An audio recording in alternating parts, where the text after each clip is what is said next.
¿Alguna vez se han preguntado ustedes, por qué y para qué Jesucristo tiene que volver a la tierra? ¿Por qué y para qué Jesucristo tiene que volver a la tierra? Ahora que nos estamos acercando a la cuarta fiesta, es decir, al día de trompetas, trompetas está prácticamente a la vuelta de la esquina, ¿no? Vamos a celebrar el día de trompetas el día 3 de octubre. Surge una pregunta.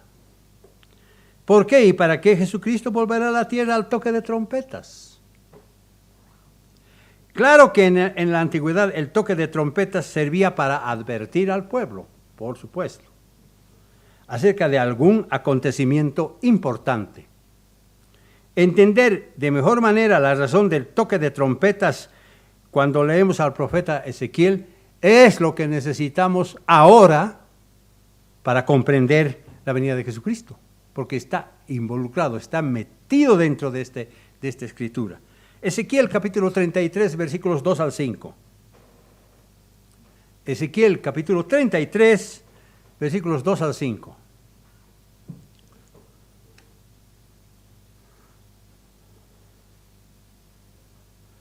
Esta es una escritura muy importante que tiene que ver con cada uno de los miembros de la iglesia. Vamos a ver. Dice Ezequiel 33, versículos 2 al 5. Hijo de hombre, habla a los hijos de tu pueblo. Habla a los hijos de tu pueblo. ¿A quién se está refiriendo? ¿Al mundo? No, se está refiriendo al pueblo de Dios, ¿verdad? Y diles, cuando traiga yo espada sobre la tierra. ¿Cuándo va a traer espada Jesucristo sobre la tierra? En su segunda venida, por supuesto. Y el pueblo de la tierra tome a un hombre de su territorio y lo ponga por centinela. Versículo 3, y él vea venir la espada sobre la tierra y toque su trompeta y avise al pueblo, Cualquiera que oiga el sonido de la trompeta y no se prepare, y viniendo la espada lo hiera, su sangre será sobre su cabeza. Su sangre será sobre su cabeza. Es decir, lo que está diciendo es que si nos advierten y nosotros no nos preparamos, nuestra muerte es solamente responsabilidad de nosotros. Eso es lo que está diciendo. Versículo 5. El sonido de la trompeta oyó, pero no se preparó. Su sangre será sobre él. Pero el que se prepare, salvará su vida. El que se prepare, salvará su vida. Esto demanda en nosotros preparación, seguridad, saber oír, saber escuchar, para estar bien preparados. Pero vamos a ver que hay mucho más todavía. Dios dice al profeta Ezequiel que debía advertir al pueblo del peligro que se venía sobre la tierra. Eso es lo que le está diciendo. Es que también hay que entender el mensaje del profeta Ezequiel. ¿Cuándo el profeta Ezequiel escribió sus 48 capítulos? ¿Cuándo? ¿Cuando estaba en medio de Judá? No. Ezequiel fue sacado, no estaba ahí. En realidad el mensaje del profeta Ezequiel es para el futuro, es decir, para nosotros.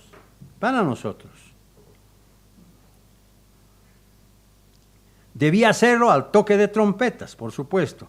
Y además habla de la responsabilidad del encargado, quien debía advertir al pueblo. Debía haber un encargado, alguien que advierta del peligro que se venía. Versículo 6. Pero si el centinela ve venir la espada y no toca la trompeta, y el pueblo no se prepara, en consecuencia, diría yo, y viniendo la espada hiere a alguno de ellos, este fue tomado por causa de su pecado, pero demandaré su sangre de mano del centinela. O sea, el centinela tenía la responsabilidad de advertir Eso es advertir. La labor del centinela era advertir al pueblo. Pero ¿quién era el centinela? ¿Quién? Versículo 7. A ti pues, hijo de hombre, te he puesto por centinela. Está diciéndole al profeta Ezequiel. De la casa de rey, por centinela de la casa de Israel. Tú oirás la palabra de mi boca y los amonestarás de mi parte. Versículo 8. Cuando yo diga al impío, impío, de cierto moriréis. Si tú no le hablas, es decir, no le adviertes, para que se guarde el impío de su camino, el impío morirá por su pecado. Si tú no le adviertes para que guarde su camino el impío morirá por su pecado. Pero yo demandaré su sangre de tu mano. Es decir, está diciéndole Dios, pero yo te haré responsable por no haber advertido. Eso es lo que está diciendo. Versículo 9. Pero si tú le avisas, es decir, le adviertes al impío de su camino para que se aparte de él, y él no se aparta de su camino, él morirá por su pecado, pero tú libraste tu vida. Aquí hay mucha tela por cortar. La iglesia nosotros continuamente estamos advirtiendo, diciendo lo que va a ocurrir en el futuro, y las personas tienen que prepararse. Pero si pese a ello dicen, no, esto a mí no me va a pasar nada, se equivoca. Tenemos que tomar mucha atención con estas palabras del profeta Ezequiel. De hecho, la gente del mundo no lee al profeta Ezequiel, estoy seguro. Y si leen, ni lo entienden. Este pasaje nos muestra que es muy importante advertir al pueblo. Mucho más cuando Jesucristo esté pronto a venir con su espada de dos filos, tal como lo leímos al principio. Esto quiere decir que el sonar de la trompeta es muy importante. Veamos algunos puntos de su importancia. ¿Por qué es tan importante el sonido de trompetas? Primer punto.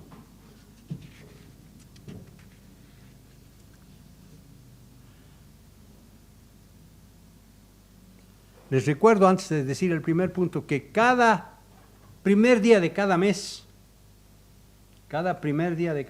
a lo largo del año, siempre los sacerdotes salían a tocar sus trompetas. Una vez que se había puesto el sol, cuando estaba empezando ese día, ellos anunciaban y la gente, el pueblo entendía y decía, está comenzando un nuevo mes. Pero cuando venía el séptimo mes, o sea, el primero de Etanim o primero de Tisri, entonces tocaban la trompeta mucho más fuerte. Ahora vayamos al primer punto. Las trompetas se tocaban para anunciar el inicio de las fiestas, partiendo de la instrucción que Dios le dio a Israel. Ahora entendemos por qué. Números capítulo 10, versículos 2 al 6. Números capítulo 10, versículos 2 al 6.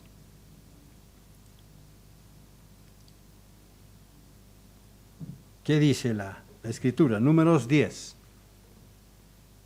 Dice, versículos 2 al 6. Dice, hazte 2 trompetas de plata, forjadas a martillo las harás. ¿Por qué dice forjadas a martillo? ¿Qué tiene que ver el martillo en esto? Forjadas a martillo. Porque realmente las trompetas tienen un anuncio tremendo para nosotros. Y es algo muy importante. Te servirán para convocar a la congregación y para hacer mover los campamentos. Versículo 3. Cuando las toquen, toda la congregación se reunirá ante ti en la puerta del tabernáculo de reunión. Versículo 4. Pero cuando toquen una sola, entonces se congregarán ante ti los príncipes, los jefes de millares de Israel. Versículo 5. Cuando toquéis alarma, entonces moverán los campamentos de los que están acampados al oriente. Y cuando toquéis con aclamaciones la segunda vez, entonces moverán los campamentos de los que están acampados al sur. Con aclamación tocarán para sus partidas, con aclamación. Entonces la primera razón es para anunciar el tiempo de fiesta, el tiempo de regocijo. Eso es lo que nos está diciendo acá. Y había instrucciones de acuerdo al tipo de toque, para ver cómo tenían que prepararse, cómo tenían que entender los del pueblo, porque estaban distribuidos en un área bastante grande. Entonces, al sonido de trompetas sabían qué es lo que significaba, como la instrucción que acabamos de leer. Segundo punto. El toque de trompetas era para advertir al pueblo de su pecado.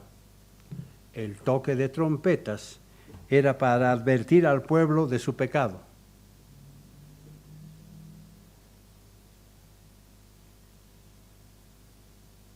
Pues el centinela tenía la responsabilidad de anunciar, porque en caso contrario, él también iba a ser culpable de no haber advertido al pueblo a su debido tiempo. Por entonces Dios le entregó al profeta Ezequiel la responsabilidad de advertir al pueblo. Claro, por entonces. Pero ahora, ¿quién tiene esa responsabilidad? Pero ahora, ¿quién tiene esa responsabilidad?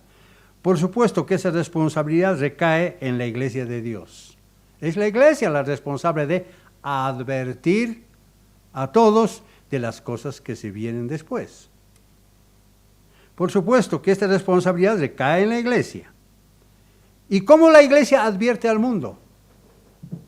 ¿Cómo la iglesia advierte al mundo?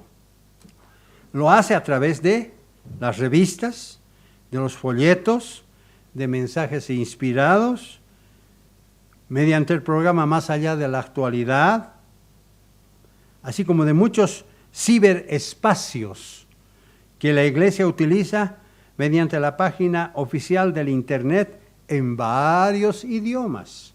En varios idiomas. Si ustedes entran, me imagino que algunos entran, van a ver que hay varios idiomas que uno puede escoger para encontrar o para leer las diferentes publicaciones que está haciendo la iglesia. ¿Y dónde se encuentra la prueba de lo que yo afirmo? ¿Dónde está la prueba? Porque una cosa es decirlo y otra cosa es probarlo. Jesucristo, al despedirse de sus discípulos y antes de subir al tercer cielo, les entregó sus instrucciones precisas, otorgándoles tal responsabilidad. Veamos esto en Mateo capítulo 28, versículo 18 al 20. Mateo 28, versículo 18 al 20. Es la iglesia ahora la que está encargada. ¿Y cómo hace la iglesia? Ya hemos explicado. Pero la iglesia también lo hace a través de sus pastores, a través de sus ministros, a través de sus diáconos y a través de los miembros mismos de la iglesia. Porque todos tenemos la responsabilidad de advertir. No solamente nosotros debemos velar por nuestra propia salvación, sino advertir a las personas lo que se viene, que eso es inevitable.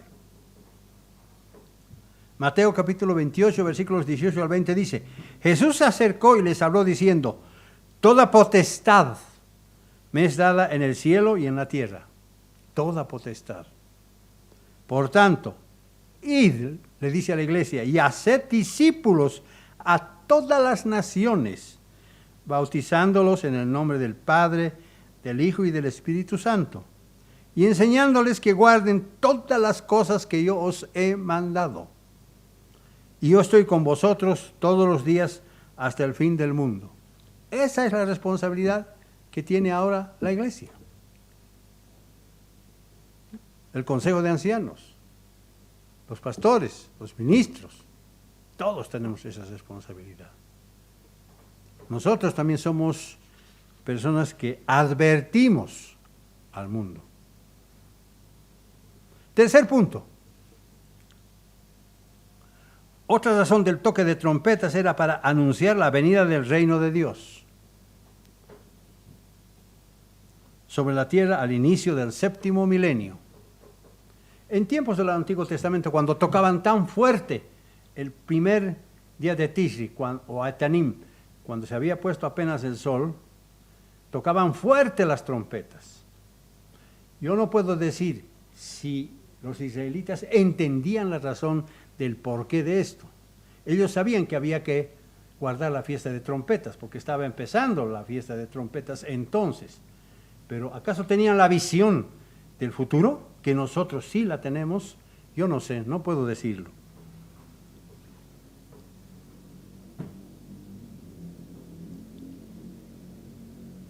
Apocalipsis capítulo 11, versículo 15.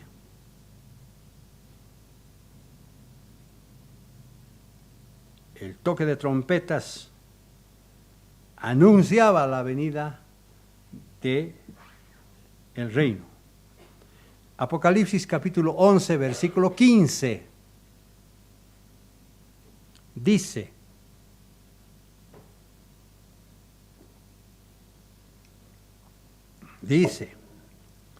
el 7º ángel tocó la trompeta, y hubo grandes voces en el cielo que decían: los reinos del mundo han venido a ser de nuestro Señor y de su Cristo, y Él reinará por los siglos de los siglos. Su reino no va a terminar. Cuando hablamos de 1000 años, no quiere decir que el reino va a durar solamente 1000 años. El reino es eterno. Los 1000 años tienen que ver entre la primera y segunda resurrección, y también la tercera. Hay un espacio ahí. Pero ahí van a haber personas físicas, familiares, personas que Dios haya visto que tienen que entrar, que se van a ir convirtiendo, van a haber niños, van a haber matrimonios, se van a casar las personas. Estoy hablando de los seres físicos, nosotros espirituales ya no. Nosotros espirituales no.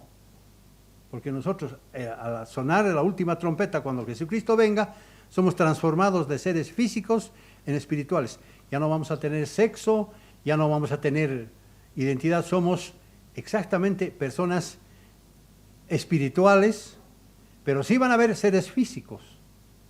Esos seres físicos van a ir creciendo, van a haber niños, se van a hacer mayores. Durante 1000 años va a haber todo esto y las personas se van a ir convirtiendo. Mientras que nosotros no vamos a estar tocando un arpa echados en una nube, no. Vamos a estar trabajando durísimo como columnas del templo de Dios, restaurando la tierra. La tierra va a tener necesidad de ser restaurante, la vamos a hacer bajo Jesucristo un paraíso, preparando para la venida de las personas que van a resucitar al final del milenio. Y vamos a ser sus maestros y sus educadores, ya lo sabemos. Todo esto tiene que ver, pues, entonces, con este tercer punto. El toque de trompetas anuncia la venida del reino. Vayamos al cuarto punto ahora.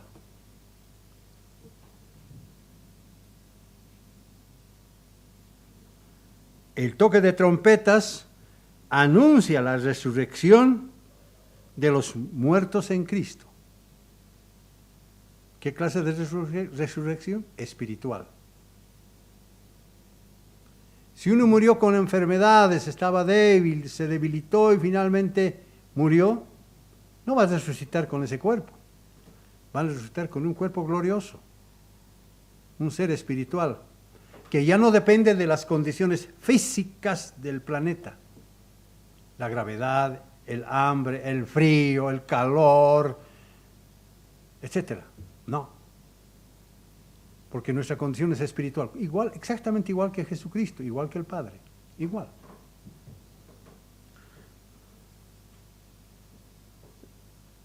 Es decir, que quienes fueron fieles a Dios hasta el fin de sus vidas, ellos van a resucitar y esperamos nosotros estar ahí con esa resurrección que es la mejor de todas, porque es espiritual.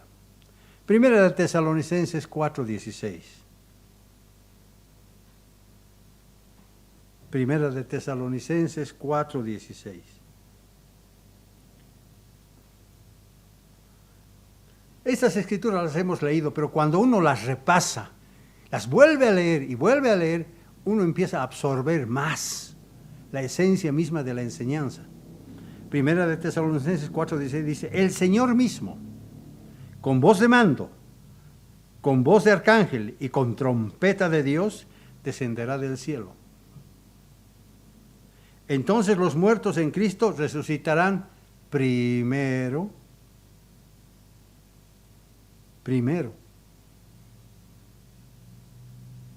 Además, el apóstol Pablo agrega un detalle importante en este cuarto punto. Veamos esto en 1 de Corintios, capítulo 15, versículos 50 al 52. 1 de Corintios, capítulo 15, versículos 50 al 52.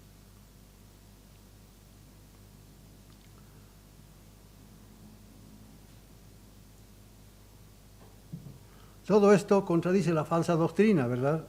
Las falsas iglesias, las falsas creencias. Y dice, mi hijo se ha muerto, pero está en el cielo, está gozando del cielo. Sin embargo, aquí, ¿qué es lo que dice? Pero esto os digo, hermanos, que la carne y la sangre no pueden heredar el reino de Dios, ni la corrupción hereda la incorrupción. El cuerpo se corrompe en el sepulcro, pero no importa. Os digo un misterio, no todos moriremos, pero todos seremos transformados. En un momento, en un abrir y cerrar de ojos, a la final trompeta, porque se tocará la trompeta. Y los muertos serán resucitados incorruptibles y nosotros seremos transformados. Los muertos van a resucitar primero. Los que estén vivos, vamos a estar detrás de ellos. Y todos juntos, como seres espirituales, que ya no dependemos de la atracción de la gravedad de la tierra, nos podemos elevar hasta las nubes para recibir a Jesucristo y bajar con Él para que Él ponga sus pies en el monte de los olivos, dando inicio al reino de Dios. Por eso, el séptimo mes, Etanim o Tishri, marca una nueva celebración de gozo y alegría. ¿Cómo no puede ser gozo cuando veamos a Jesucristo bajar del tercer cielo? ¿Cómo no nos vamos a gozar? ¿Cómo no vamos a estar felices? Porque sabemos lo que viene. En medio de la fiesta de tabernáculos. Dios nos muestra que debemos celebrar la fiesta en medio del desierto espiritual en que nos encontramos. ¿Por qué digo desierto espiritual? Porque cuando viajemos al lugar de la fiesta, vamos a ver muchas personas por afuera, pero ninguna se interesa en lo que estamos haciendo. Es como si estuviéramos en un desierto espiritual, como extranjeros y advenedizos que somos.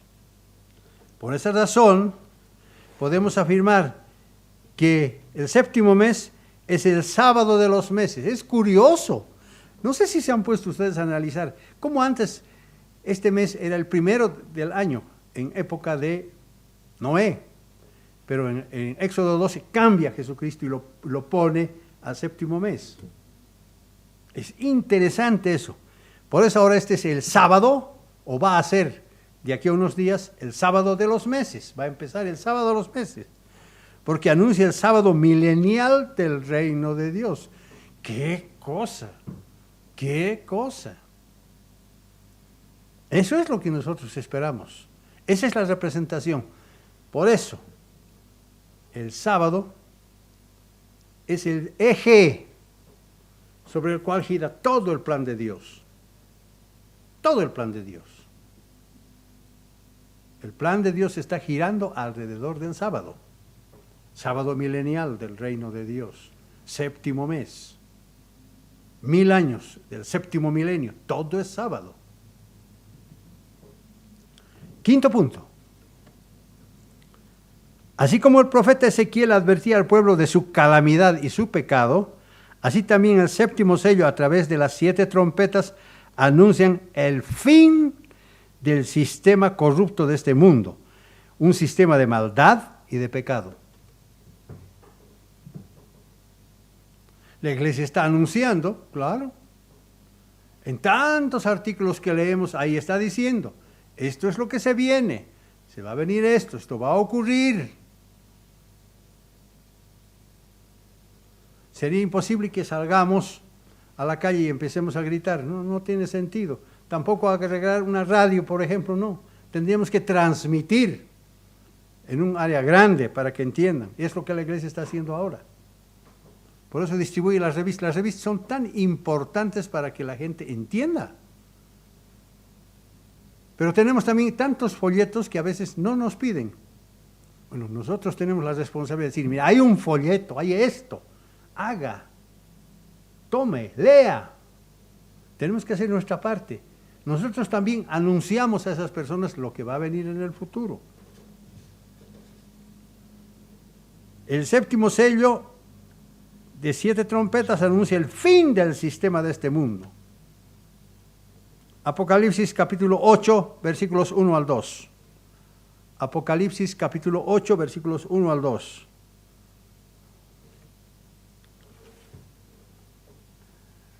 Cuando abrió el séptimo sello, se hizo silencio en el cielo como por media hora.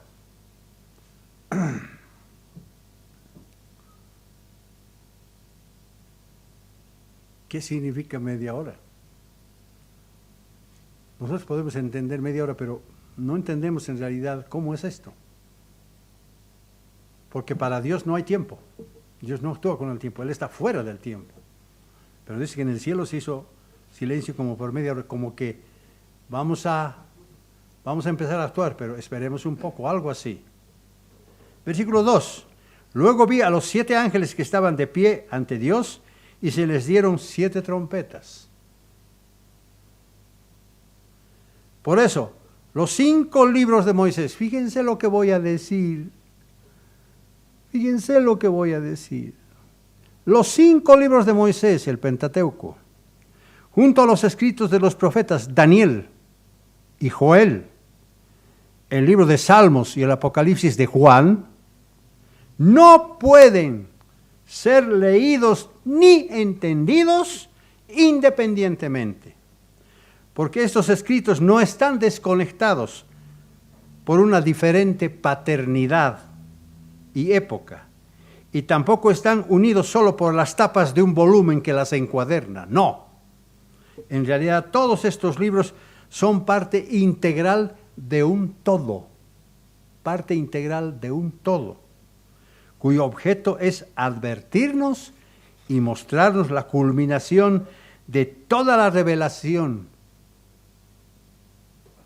que está revelada desde siglos atrás hasta la aparición de Cristo.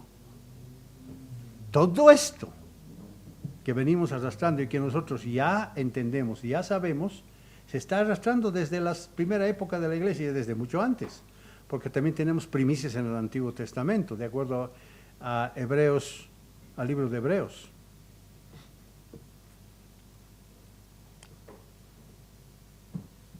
Su objetivo es advertirnos, es un todo, es un conjunto. Los libros de Moisés son la esencia de la enseñanza.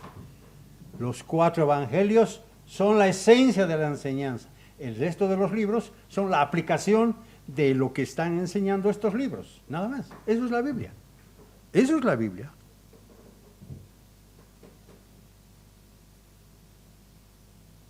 Todo esto lo venimos haciendo hasta la aparición de Cristo. ¿Cuándo viene Cristo? Ya falta poco. Ya falta poco. Para Dios, la venida de Jesucristo está así. Porque como Él no está en el tiempo y ve todo presente, entonces para Dios es como que Jesucristo ya está viniendo a la tierra. Y además tenemos otra prueba. ¿Cuál es la prueba? ¿Cuántas eras de la iglesia hay? 7. ¿Cuáles somos nosotros? La 6ª. La 7ª está con nosotros. Ya sabemos de quiénes se trata. No hay más eras.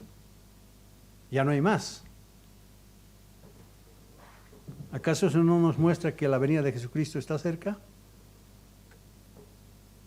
Por eso sabemos que tenemos la palabra profética más segura a través de las etapas progresivas bien definidas que nos transportan desde los sufrimientos de Jesucristo hasta la imponente gloria en la venida del Mesías, con gran poder y gloria. Las 5 razones que acabamos de leer nos muestran además que la gloria de Jesucristo no solo será visible, sino también compartida con sus primicias, que por entonces habrán resucitado como seres inmortales.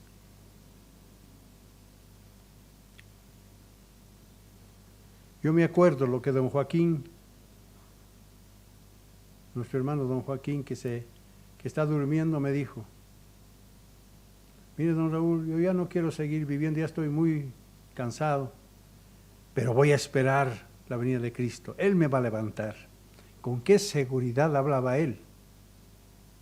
Y seguro que va a ser levantado por Jesucristo. Ya no va a estar ahí viejito, achacoso, no. Va a ser un ser espiritual lleno de vida. Jesucristo dijo: he venido yo para que tengan vida y la tengan en abundancia. Ahí vamos a ver la abundancia de nuestra vida. Todos vamos a ser transformados de carnales a espirituales. Ese también es el significado de este maravilloso día que vamos a celebrar en unos días más. Pero todavía nos queda flotando algo importante. Eso no es todo.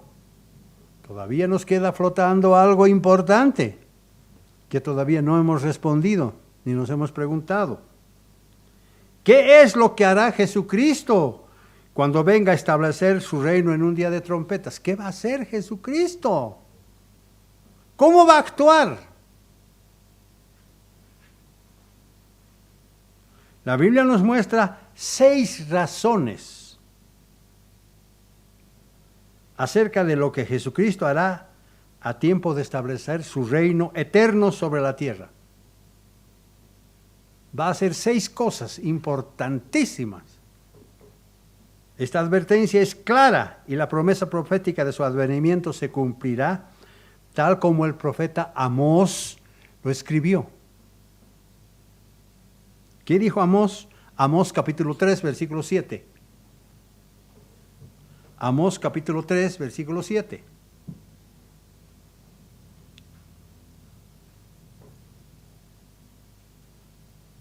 Amós 3, 7 dice: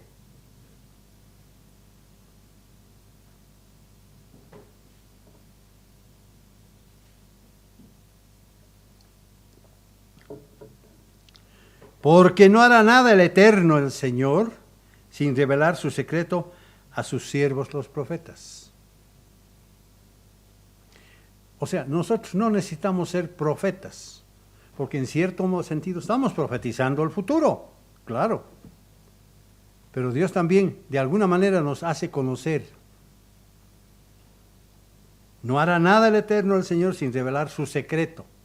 Secreto para el mundo, pero para nosotros no es secreto, porque sabemos muchas cosas. De modo que necesitamos escudriñar las Escrituras, zambullirnos espiritualmente en ellas, para entender el secreto que encierran las 6 razones de lo que Jesucristo hará al establecer su reino. El profeta Daniel nos entrega el resumen secreto de esas 6 verdades. Ya dijimos al principio, ¿por qué y para qué Jesucristo volverá a la tierra? Aquí está la respuesta, pues. Daniel, capítulo 9, versículo 24. Daniel, capítulo 9, versículo 24. Espero que todos conozcan lo que es la profecía de las 70 semanas. Espero que todos conozcan la profecía de las 70 semanas, porque es clave para todo esto. Dice Daniel 9:24, 70 semanas están determinadas sobre tu pueblo, no dice sobre el mundo, y sobre tu santa ciudad, Jerusalén. ¿Y cuáles son esas determinaciones de las que está hablando el profeta Daniel? Primera, terminar la prevaricación. Estoy leyendo la Escritura. Primero, terminar la prevaricación. Segundo, poner fin al pecado. Tercero, expiar la iniquidad. Cuarto, para traer justicia perdurable. Quinto, para sellar la visión y la profecía. Y sexto, para ungir al Santo de los Santos. Ahí está pues lo que Jesucristo va a hacer. Ahí está. Terminar la prevaricación, poner fin al pecado, expiar la iniquidad, traer justicia perdurable, sellar la visión y la profecía y ungir al Santo de los Santos. 6 cosas que Jesucristo va a hacer en su venida. Estas son las 6 referencias bíblicas que nos muestran el trabajo que hará Jesucristo a tiempo de establecer su reino. Las tres primeras tienen que ver con la eliminación definitiva del pecado.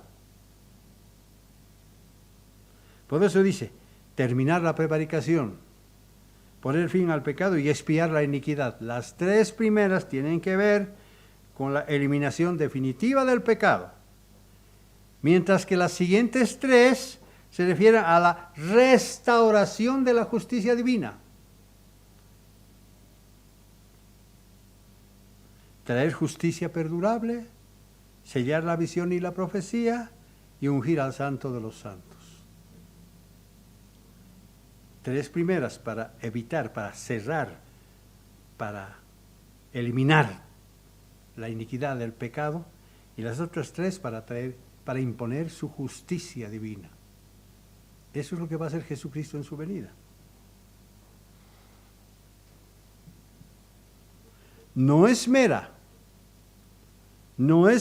casualidad de que mientras se derramaba la libación del sacrificio matutino en el día de trompetas que Israel celebraba en el templo, que los sacerdotes y levitas cantasen a viva voz el Salmo 81.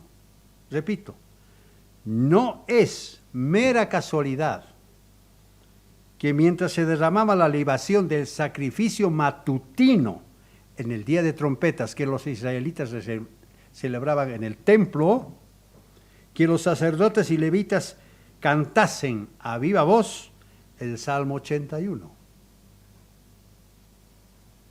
Vayamos al Salmo 81. Salmo 81, versículos 1 al 3. A ver, ¿qué cantaban en el día de trompetas, en el templo, en el sacrificio matutino? ¿Qué cantaban? Salmos 81, versículos 1 al 3.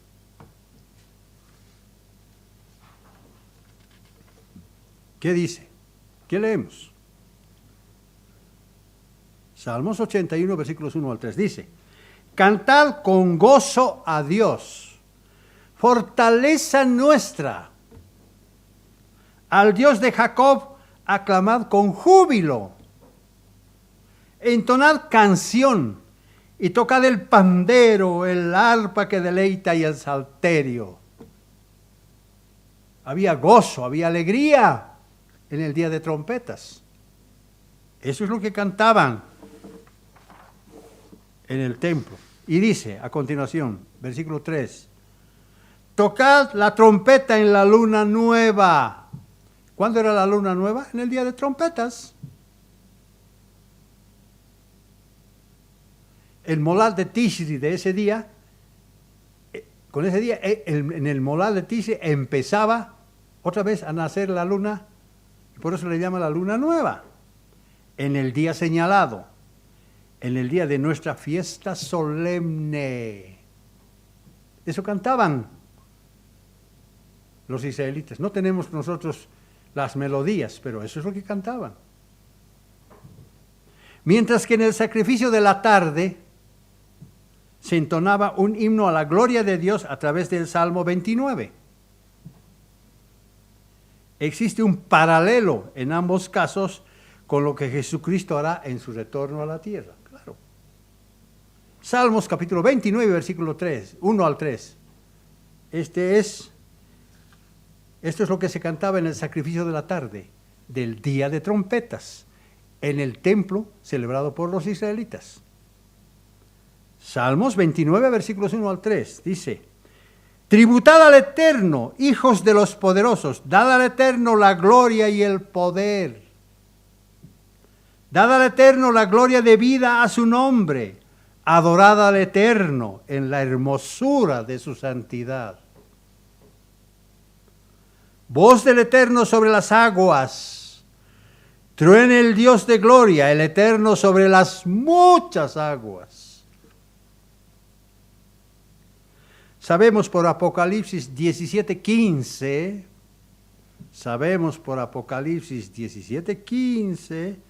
que las muchas aguas donde también se sienta la ramera son pueblos, muchedumbres, naciones y lenguas.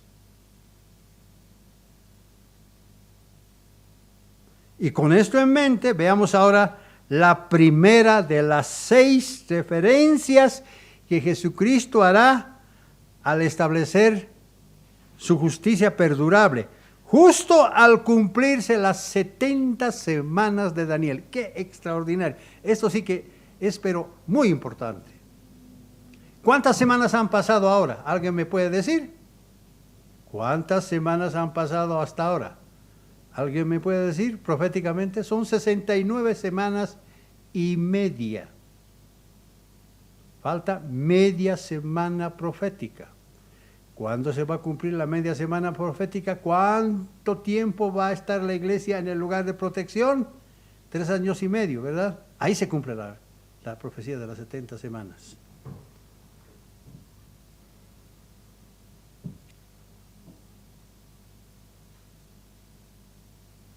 De esa manera se va a cumplir las 70 semanas.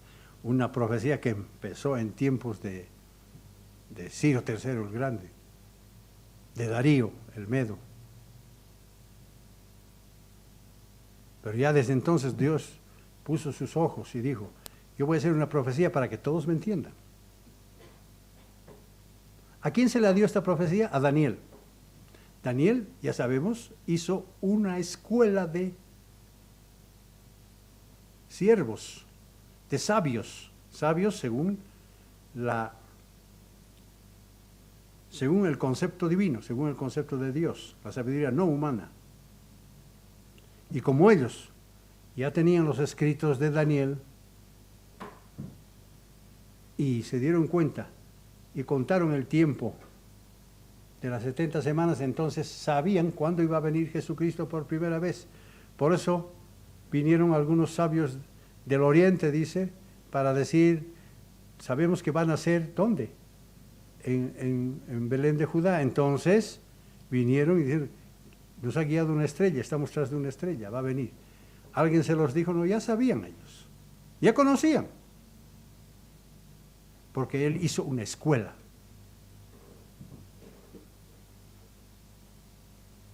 Entonces, ¿cuál es la primera razón? Primera razón. ¿Qué es lo que Jesucristo va a hacer en su venida, al principio, al comienzo? Va a terminar la prevaricación, es decir, la transgresión a sus santas leyes. ¿Quién obedece a sus santas leyes? Solo nosotros, solo la iglesia.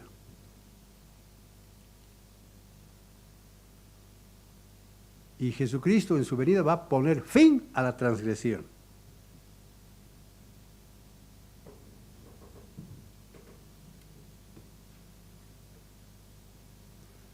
Jesucristo va a poner fin a la transgresión o a la rebelión del hombre contra Dios. Eso es lo que va a hacer. Estableciendo un nuevo orden sobre la tierra. Claro. Eso va a hacer Jesucristo. Pero ahora tenemos que entender una cosa. En realidad, la crucifixión de Cristo en el año 31 no puso fin a la iniquidad del hombre, porque el hombre sigue pecando. Pero el reino milenial, cuando se inicie, sí lo hará. Porque Dios viene a castigar con su ira y a desechar toda la iniquidad del hombre. Ahí sí, y ahora sí, que Jesucristo va a terminar con la prevaricación y la transgresión a sus santas leyes. Entendamos que a través del sacrificio supremo, único y perfecto de Cristo Jesús, sus llamados y predestinados serán reconciliados con Él para siempre, de pie y frente al tribunal de Cristo. Todos vamos a estar de pie ante el tribunal de Cristo. ¿Será que algunos de nosotros vamos a estar temblando? ¿O vamos a estar seguros y confiados en que Jesucristo sí nos va a aceptar? Segunda de Corintios 5:10. Segunda de Corintios 5:10. Estas cosas solamente las podemos conocer nosotros, hermano. Nadie sabe esto. Nadie sabe. Nadie entiende. Segunda de Corintios 5:10. ¿Qué dice el apóstol Pablo? Dice, porque es necesario, fíjense, necesario, que todos nosotros comparezcamos ante el tribunal de Cristo. Ahí está pues. Para que cada uno reciba según lo que haya hecho mientras estaba en el cuerpo, sea bueno o sea malo.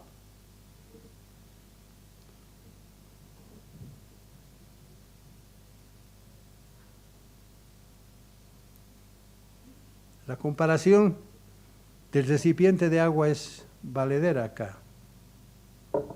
Estoy hablando en términos simbólicos, no estoy hablando en términos físicos.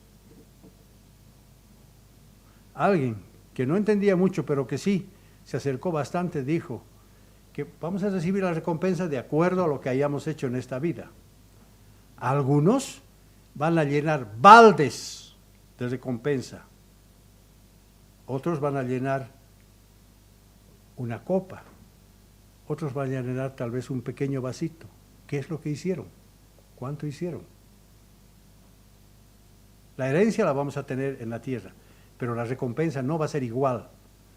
¿Cuánto estamos haciendo para tener más recompensa? Pregunto.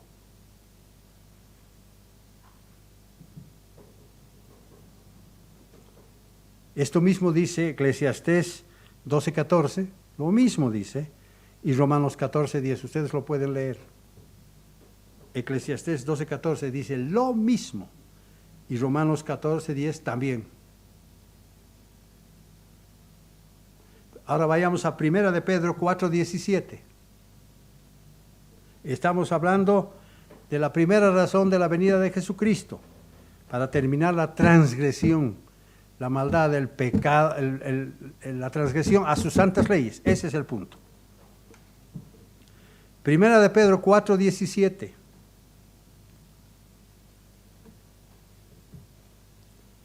Es tiempo, dice el apóstol Pedro, que el juicio comience por la casa de Dios. ¿Qué? ¿Estamos esperando un juicio? No, ya estamos siendo juzgados ahora. Una cosa es el juicio y otra cosa es el veredicto final. El veredicto final todavía no se ha dado, pero estamos en tiempo de juicio. Por eso todo lo que hacemos se anota en el libro de la vida, sea bueno o sea malo. Dice, agrega el apóstol Pedro, y si primero comienza por nosotros, ¿cuál será el fin de aquellos que no obedecen el evangelio de Dios? Se preocupa por ellos. ¿Cuál será el fin de los desobedientes, de los que rechazan la verdad, etcétera? Es decir, que donde no hubo obediencia, lamentablemente habrá castigo. Eso es lo que nos enseñan las Escrituras. Por eso necesitamos como iglesia advertir al mundo. Y la iglesia está haciendo eso, está cumpliendo ese papel. El logo de la iglesia dice eso.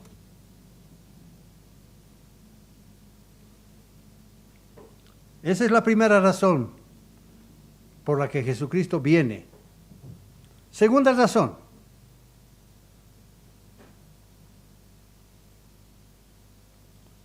para poner fin al pecado. Para poner fin al pecado.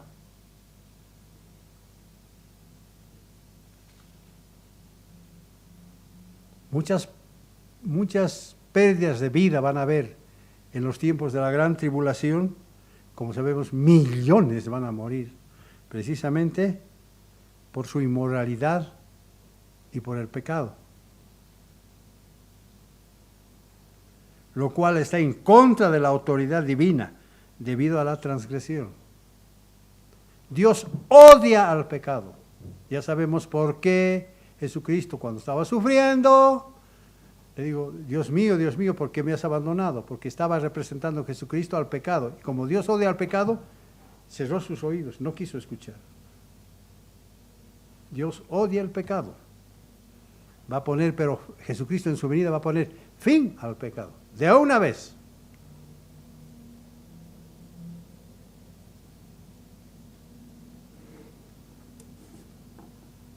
De eso se trata la tribulación, la gran tribulación, de la cual los fieles de la iglesia no vamos a tener necesidad de pasar porque vamos a estar en el lugar protegido. Pero los que sean medio tibios van a tener que pasar por una prueba más, van a ser muertos, sacrificados, para que sean dignos también de estar en el reino. Necesitan una limpieza más, por decirlo así, una expiación más por sus pecados. ¿Queremos estar en el lugar de protección? Por favor, permanezcamos fieles lo más que podamos.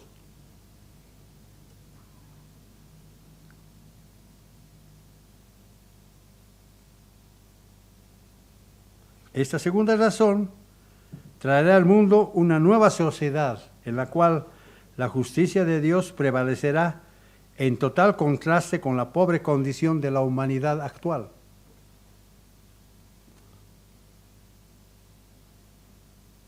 Hace unas horas estuve escuchando un programa, Piedra, Papel y Tinta se llama el programa, para que lo vean, se den cuenta de qué estoy hablando. Y hablaban de la adoración que hacen mucha gente ahí en la curva que baja de la autopista, donde le han hecho un altar a Satanás. Y uno que más o menos sabe la Biblia decía que eso no se debe hacer. Pero las otras personas, ¿cómo defendían? No, pues nosotros creemos en Él, creemos en Él. ¿Y qué dice la Biblia? Satanás engaña a todo el mundo porque Satanás es mentiroso, es padre de la mentira. Pero no entienden. Dios va a poner, en su venida de Jesucristo, Dios va a poner fin a todo esto. Todo esto se va a terminar. Isaías capítulo 5, versículo 18. Isaías capítulo 5 y versículo 18.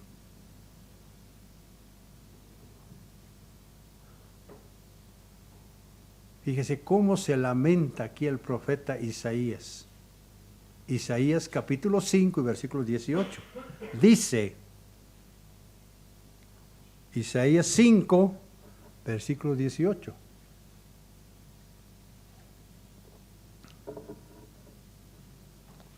Ay de los que traen la iniquidad con cuerdas de vanidad, de los que se regocijan.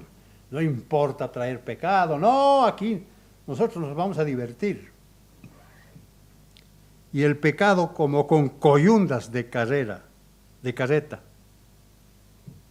sonando fuerte, ¿verdad? Sonando fuerte. Una vez estaba un padre y un hijo sentados en el campo, y de pronto oyen el sonar de una carreta. Y el padre le dice, ¿oyes esa carreta vacía que viene? ¿Cómo vacía? Le dice papá, ¿de cómo sabes que es vacía? Vacía por el ruido que hace. Porque cuando una persona es vacía por dentro, hace mucho ruido, habla mucho. Pero cuando una persona es sabia, calla. Ahí está la diferencia entre la sabiduría y la falta de sabiduría. Romanos capítulo 4, versículos 6 al 8. Romanos capítulo 4, versículos 6 al 8. Dice, Romanos capítulo 4, versículos 6 al 8. Dice, Por eso también David habla de la bienaventuranza del hombre, a quien Dios atribuye justicia sin obras.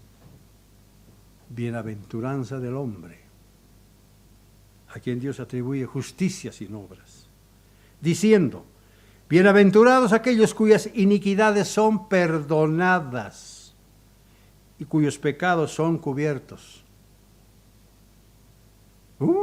Eso provoca mucha alegría, que Dios a uno lo encuentre sin culpa. Uno se siente feliz, bienaventurado, lo llama Dios. Versículo 8, bienaventurado el hombre a quien el Señor no culpa de pecado.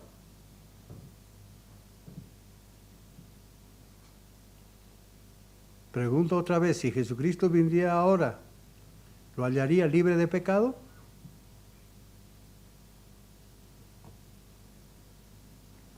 Si estamos libres de pecado, ello nos permite entrar por las puertas de la gran ciudad. Por supuesto, por supuesto. Tercera razón por la que Jesucristo viene a reinar en la tierra, en un día de trompetas, que próximamente la vamos a celebrar. Para expiar la iniquidad, para expiar la iniquidad. ¿Ve? Son aspectos, los tres primeros son aspectos negativos para el hombre, pero necesarios para Dios, porque Dios tiene que quitar, tiene que limpiar todo esto, tiene que limpiar. No tiene que haber pecado, no tiene que haber iniquidad, no tiene que haber transgresión. Para expiar la iniquidad, es decir, la maldad, va a quitar la maldad de por medio. Esto ciertamente apunta a la crucifixión, un evento que se introdujo en la fase final de la historia humana antes del establecimiento del quinto reino de Daniel 2:35. Eso es.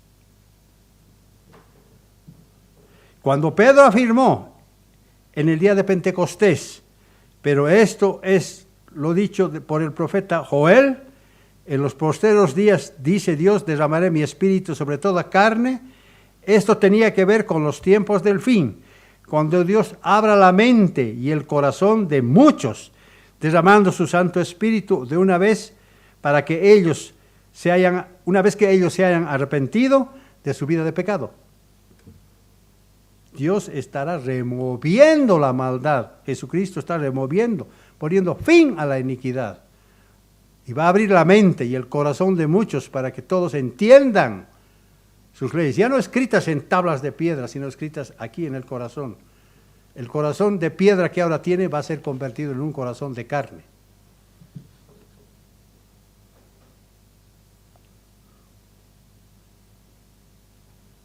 No es mera coincidencia que por medio de la crucifixión haya sido posible el establecimiento de la iglesia de los redimidos. No es mera coincidencia.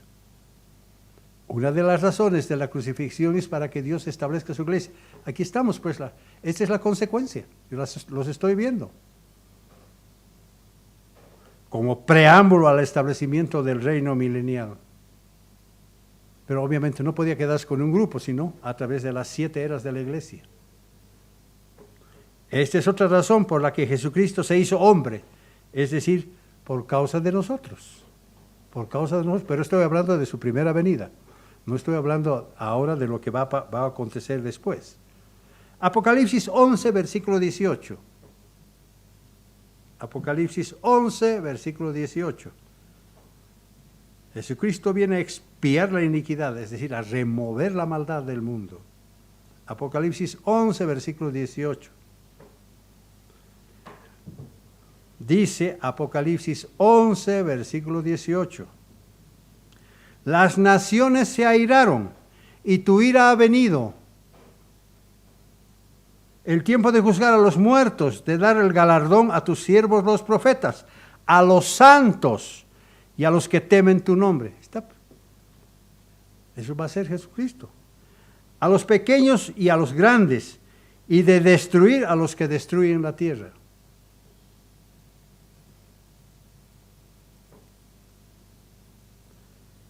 Esa profecía habla del galardón de sus elegidos y del castigo que se derramará sobre el mundo, como leemos a continuación. Salmos 21, versículos 8 al 11. El libro de Salmos tiene mucho que enseñarnos. Obviamente hay que buscar, hay que inquirir en la Biblia para entender dónde encajan estos pasajes bíblicos que tienen que ver con la eliminación de la maldad y de la iniquidad. Salmos 21, versículos 8 al 11.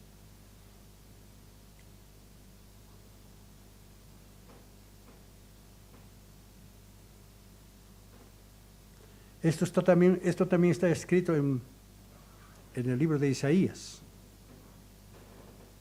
Pero aquí está muy bien puesto en Salmos 21. Dice, alcanzará tu mano a todos tus enemigos. Tu diestra alcanzará a los que te aborrecen. ¿Cómo podemos aborrecer a Dios siendo desobedientes a Él? ¿Cómo amamos a Dios? Obedeciéndole a Él. Punto. Fácil. Versículo 9. Los pondrás como horno de fuego. Horno de fuego. En el tiempo de tu ira. ¿Cuándo va a ocurrir esto? El tiempo de tribulación. El Eterno los deshará en su ira, y el fuego los consumirá.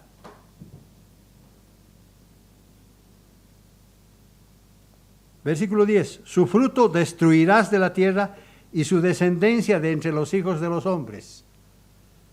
Esto está mostrándonos a lo exactamente ocurrió en el Antiguo Testamento.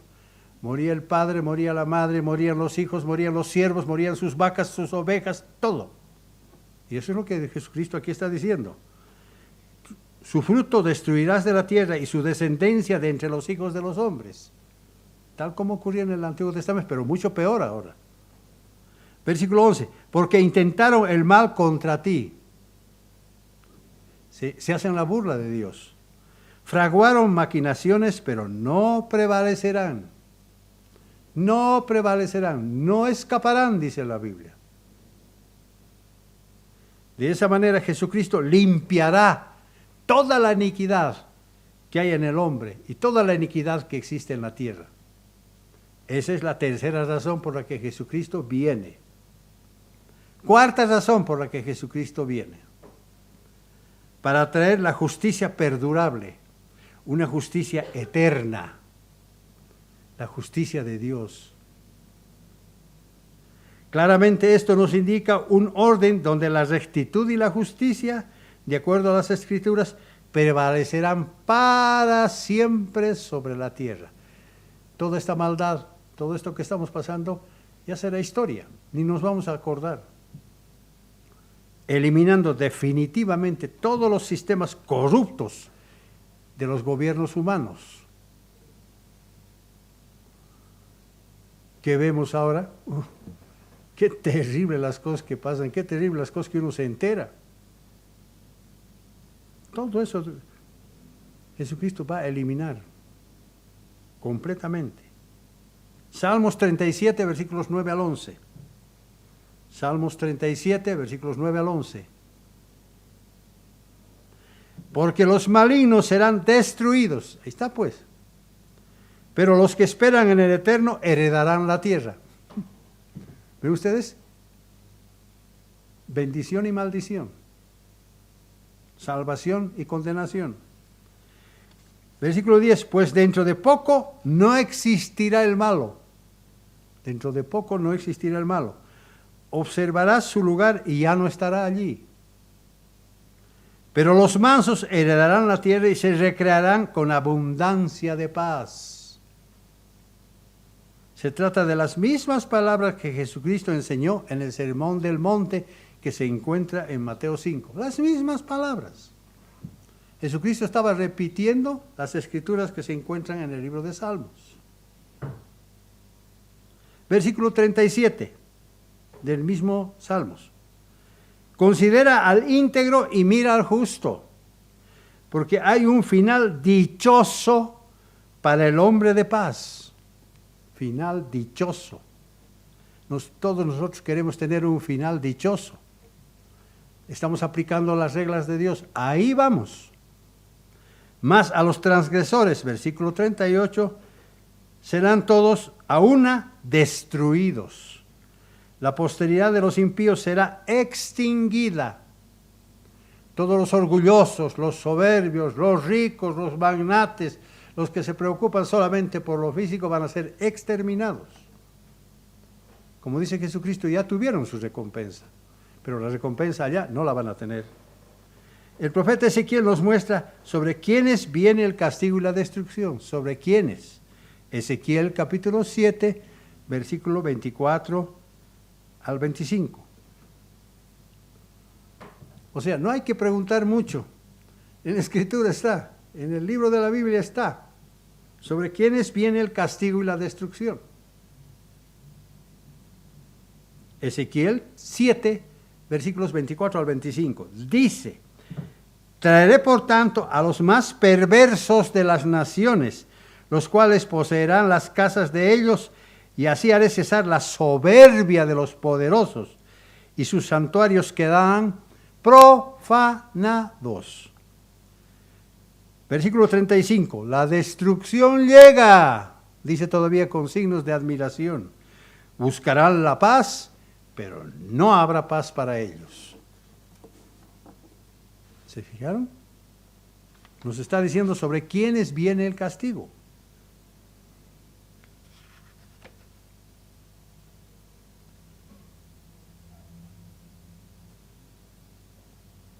Quinta razón, para sellar la visión y la profecía. Para sellar la visión y la profecía.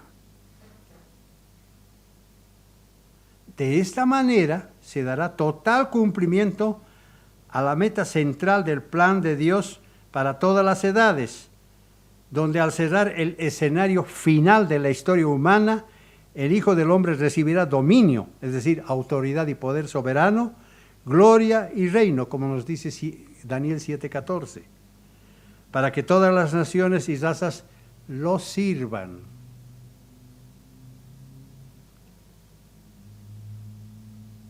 Cuando dice sellar la visión y la profecía, quiere decir, hasta aquí llegó la profecía, ya no hay más. Ya la visión se acabó, la profecía se acabó, se cumplió todo. Y se va a cumplir cuando Jesucristo venga. Este cumplimiento está más allá del sufrimiento, de la muerte y la resurrección de Jesucristo, porque nos habla de la restauración del trono de David, con Jesucristo como supremo gobernante y rey sobre toda la tierra. ¿Dónde se va a sentar Jesucristo? En el trono de David, su padre. Primera de Corintios capítulo 13, versículo 8. Estamos repasando por qué Jesucristo viene por segunda vez a la tierra. Primera de Corintios 13, 8. El amor nunca deja de ser, pero las profecías se acabarán. Ahí está pues, ahí está. Las profecías se acabarán. Cesarán las lenguas. Ya no va a haber inglés, ya no va a haber español, ya no va a haber francés, ya no va a haber chino, ya no va a haber ruso, porque todos vamos a hablar un solo idioma, nos vamos a entender perfectamente.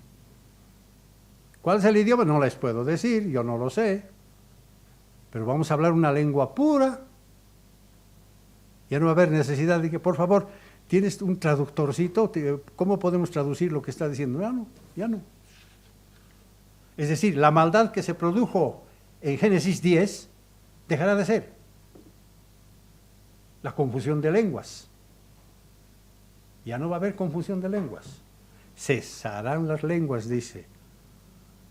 Y el conocimiento se acabará. Y el conocimiento se acabará. ¿En qué sentido?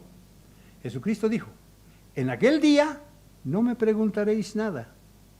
En aquel día no vamos a necesitar nosotros decir, mire, yo tengo algunas preguntas que hacerla. Por favor, Señor, tengo estas preguntas que hacer. No vamos a necesitar, porque vamos a tener pleno conocimiento de todas las cosas. En aquel día no preguntaremos nada. Ahora dice, se acabará el conocimiento. Claro. De esa manera Jesucristo sellará la visión y la profecía para siempre. Ahí está. Vamos a tener un conocimiento pleno nuestro horizonte bíblico va a ser tremendo. Y con esa capacidad espiritual que Dios nos va a dar, vamos a enseñar a los seres físicos. Vamos a ser sacerdotes. ¿Qué es sacerdocio? Un puente entre Dios y el pueblo. Nosotros vamos a servir ese puente y vamos a relacionar a millones y millones de seres para hacerles conocer el plan de Dios. ¿Y cuántos se van a convertir? ¿Cuántos? Millones. Trabajito que vamos a tener. Sexta razón por la que Jesucristo viene en el día de trompetas. Sexta razón. Para ungir al Santo de los Santos. Para ungir al Santo de los Santos. Aquí mucha gente ha estado confundida con esto. Mucha gente. Piensan que cuando Jesucristo venga, Él va a ser ungido. Por favor, Jesucristo no necesita ungimiento. La palabra Santo de los Santos en hebreo es Godes Hadashim. Godes Hadashim, que se refiere a algo físico, a algo material, no a un ser espiritual supremo como es Jesucristo, como va a venir en ese carácter. Es algo material. Dice, esto no se trata de una referencia, un ungimiento de Cristo, como algunos suponen, porque en el hebreo la palabra equivalente, Godes Kadashim, en ninguna parte de la Escritura hace referencia a una persona, no es una persona. Por tanto, ungir al Santo de los Santos se refiere a la consagración del templo del Señor. Ahí sí. Ahí sí. Cuando Jesucristo venga, el templo milenial que Dios va a crear en el reino de Dios. Y ese templo milenial tan hermoso y tan estructuralmente fijado, con sus dimensiones, con las funciones que van a realizar, no solamente nosotros que vamos a ser seres espirituales, templos del Espíritu, columnas del templo, no. Israel va a cumplir una función importante ahí. Por ejemplo, yo me acuerdo de Rubén. Rubén va a estar alrededor, cuidando a las personas que entran al templo y las que salen. Las que entran por el norte y las que salen por el sur. Y así todos van a estar trabajando.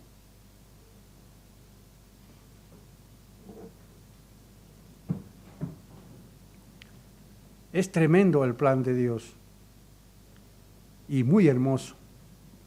Una vez más, Jesucristo cumplirá con la voluntad de Dios Padre cuando la profecía de las 70 semanas de Daniel llegue a su feliz término. Jesucristo viene a destruir todo dominio, toda autoridad, todo poder humano y la falsa religión también, principalmente la falsa religión. ¿Y qué hará Jesucristo con los falsos dioses y los idólatras? ¿Qué hará Jesucristo con los falsos dioses y los idólatras? De hecho, Apocalipsis 16 y 17, sobre todo el 17 y 18, 18 casi al final, nos habla de esto, de la destrucción de la Babilonia moderna, de la ciudad que está sentada sobre 7 montes. Pero aquí, pregunto, ¿qué hará Jesucristo con los falsos dioses y los idólatras? Salmos 97, versículo 7. Ahí está la respuesta. Hay 2 escrituras que voy a leer. Salmos 97, versículo 7.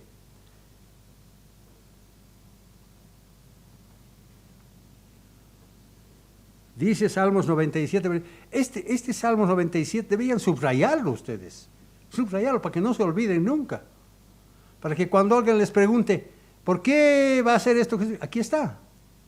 Salmos 97, versículo 7 dice, avergüéncense todos los que sirven a las imágenes de talla, las talladas, imágenes esculpidas de madera, de yeso y de piedra. Los que se glorían en los ídolos, póstrense ante él todos estos dioses, dioses con minúscula, por supuesto.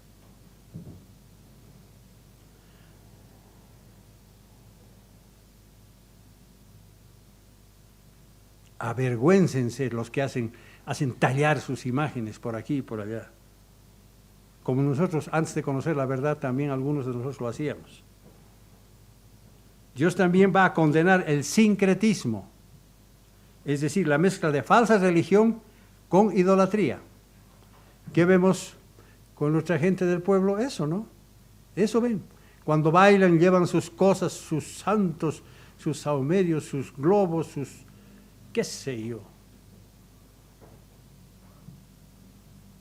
Como a esa señora que hace unas horas defendía tanto sus creencias. Dios le va a abrir la mente algún día a esa señora. Isaías, capítulo 46, versículos 6 al 7. Esta es la segunda. Esta es la segunda. La segunda escritura de la que hice referencia hace un momentito. Isaías 46, versículos 6 al 7. ¿Qué dice? Isaías 46, versículos 6 al 7. Dice, sacan oro de la bolsa. Hay muchas personas que tienen oro. Quieren hacer una imagen. La vamos a cubrir de oro. La virgencita o el santito o esto. Sacan oro de la bolsa y pesan plata con balanzas. Contratan a un platero para que de ello haga un dios y se postran y lo adoran. Ahí está pues. Cuando dice un dios está con minúscula. Y se postran y lo adoran.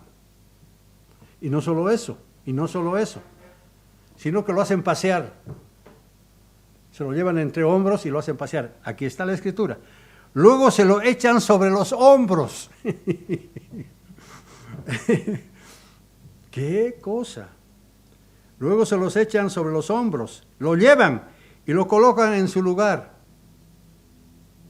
Allí está, sin moverse de su sitio.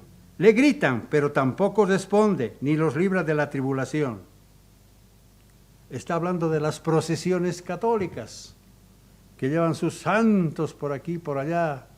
Semana Santa hay que sacar a la Virgen dolorosa, a Jesucristo crucificado, a Jesucristo muerto, etc. Todo esto hacen. Y mucho más. Todo esto Jesucristo va a destruir. Apocalipsis 9:20 dice, Apocalipsis 9:20, los demás hombres, los que no fueron muertos por estas plagas, ni aun así se arrepintieron de las obras de sus manos, ni dejaron de adorar a los demonios y a las imágenes de oro, plata, bronce, piedra y madera, las cuales no pueden ver, ni oír, ni andar. ¿Qué van a hacer cuando vean la tribulación? Van a ir a sus iglesias, se van a congregar. Virgencita, sálvanos. Eso van a hacer. Van a ir a adorar a los demonios, a las imágenes de oro, plata, bronce, piedra y madera, las cuales no pueden ver, ni oír, ni andar. Eso van a hacer. En cambio, el profeta Isaías nos entrega un importante mensaje final para nosotros. Todo lo contrario para nosotros. Isaías capítulo 51 y versículo 4. Isaías 51 y versículo 4, última escritura. Isaías 51 y versículo 4 dice, estad atentos a mí, pueblo mío, y oídme, nación mía, porque de mí saldrá la ley y mi justicia para luz de los pueblos. Eso es lo que va a ocurrir con nosotros. Nosotros no formamos parte de eso, pero ya conocemos las razones por las que Jesucristo viene a la tierra para quitar la maldad y para establecer su justicia divina. En conclusión de este mensaje, ahora sabemos por qué y para qué Jesucristo volverá a la tierra. Gracias al cumplimiento de esta profecía, Jesucristo transformará la tierra en un nuevo paraíso y un hermoso vergel, llena de flores, llena de hermosos árboles frutales, de hermosas campiñas, llenas de niños, de ancianos, de jóvenes, que se deleitarán en un mundo que ya no habrá maldad, no habrá contaminación. Todo será hermoso y puro, todo lleno de paz y de amor. Hermanos, en nuestras manos está la decisión de entrar o no por la puerta estrecha, para gozarnos de sus maravillas que se manifestarán a partir de aquel maravilloso y extraordinario día de trompetas.